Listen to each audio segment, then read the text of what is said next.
What is going on, guys? It is Steven, your semi-comprehensive guide here, and in today's video I'm going to be showing you how to connect your PS4 controller to your iOS or Android device. So I'll be showing iOS first, so if you have an Android device, be sure to skip ahead to this timestamp right here, otherwise just keep watching the video. Now for today's tutorial I'm going to be using the iPhone SE, but the same steps and settings still apply for newer version iPhones and iPads. As long as it has the newest version of iOS, everything should be exactly the same. So starting from the home screen, I'm just going to swipe up to get to the settings menu here, and I'm going to long press on the Bluetooth icon right here.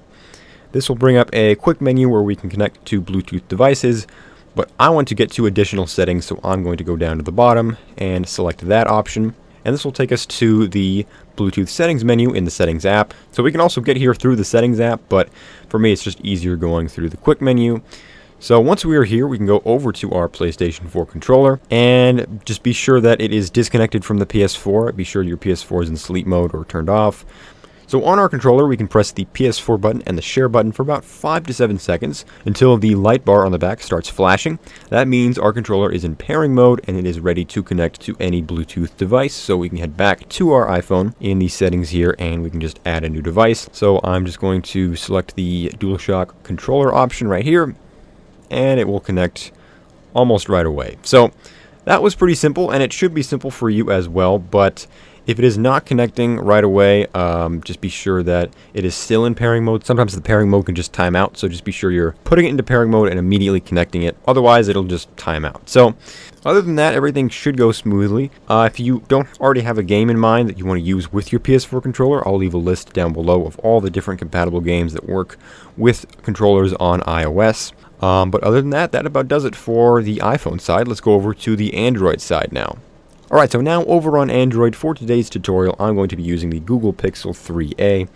So if you have a different version of Android, or if you have a different brand Android phone like Samsung or LG, the settings will be similar, but they might be a little bit different depending on what version of Android and what skin of Android you have. So from the home menu, I'm just going to swipe down to get the notification menu here, and I'm going to go to the Bluetooth option and long press onto that. That will bring up the Bluetooth menu here in the settings app. We can also access this menu through the settings app. It's just faster for me to go through the quick menu. And in here, we can see the option to pair a new device. But before we do that, we need to put our PS4 controller into pairing mode. So on our controller, hold the PS4 button and the share button for about 5 to 7 seconds until the light bar on the back starts flashing. That means our controller is in pairing mode. Now, obviously, if our PS4 is on and this controller is connected, we cannot put our controller into pairing mode. So just be sure your PlayStation is in sleep mode or powered down so your controller can be put into pairing mode. So once it is in pairing mode, we can go back over to our phone and we can just select the option to pair a new device. And after a few seconds, it should appear as an option listed as wireless controller. And it might give you a prompt to pair it again. So it might ask you if you really want to pair with this device. So just select that again, and it should be connected right away. So we can navigate through the menus with the controller, but I don't know why you'd want to do that. So I'm going to do just a quick demonstration on here with a game.